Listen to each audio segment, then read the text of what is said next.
എടാ ഞാൻ കുറച്ച് പേരൊക്കെ അരി വെച്ചിട്ടുണ്ട് ചെത്തിയൊക്കെ. പക്ഷേ ഇതാണെങ്കിൽ എന്തോ വെച്ച് തിന്നോന്ന് അറിഞ്ഞുകൂടാടാ. ഇച്ചിരി പിഞ്ച, അതുകൊണ്ട് എന്തോ ചെയ്യും. നമുക്ക് കുറച്ച് ഉപ്പുമുളകും കുറച്ചേല് നമുക്ക് പഞ്ചസാര ഇട്ട് തിന്നാലേ. നീ തിന്നിട്ടുണ്ടോ?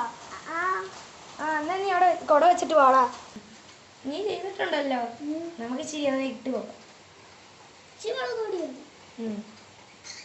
ഇച്ചിരി ഉപ്പ് പോരായോ? ആവശ്യത്തിന്. നിനക്കറിയാലോ. ഇന്ന് കുഴച്ചേക്ക്, കുഴക്ക്. പഞ്ചസാര ഇടണം.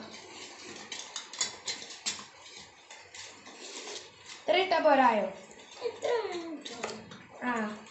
എൻ്റെ റെഡി ആയിടാ. നമുക്ക് ആദ്യം ഉപ്പ് മുളക് ഇട്ട് കഴിക്കാം.